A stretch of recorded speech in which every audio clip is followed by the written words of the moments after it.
Good morning, HWC kids. I don't know about you, but I'm pretty thirsty this morning. I think I'm going to pour myself a nice tall glass of water.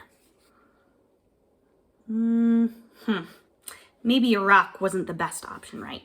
In fact, it's kind of downright silly that I would think I could get water from a rock.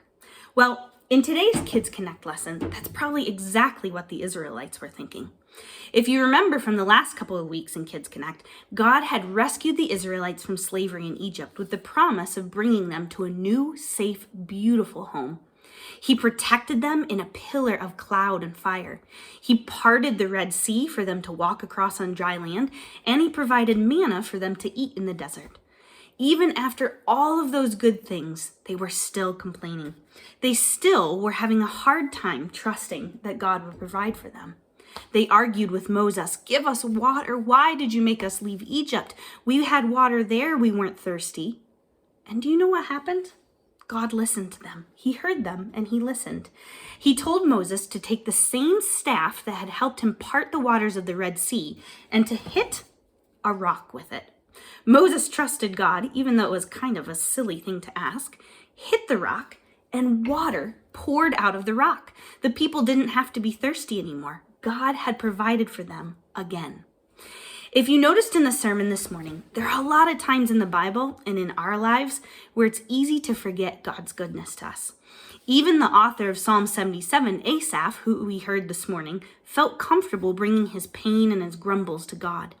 Loving God doesn't mean never being sad or hurt or overwhelmed. It does mean that we can take any of those things to God and talk to him about them because he loves us.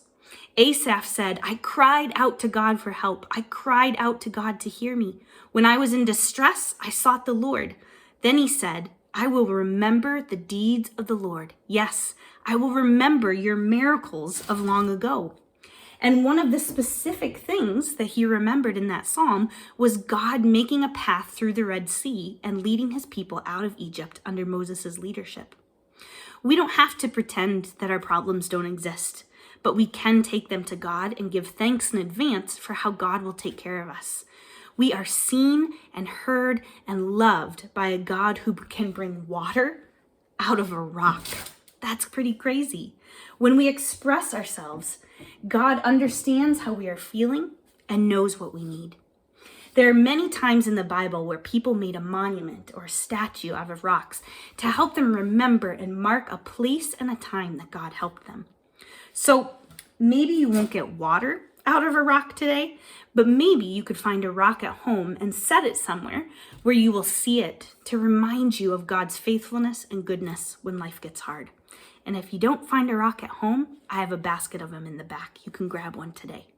So today, remember that you can take anything to God because he loves you, and you can be thankful for what he's going to do for you.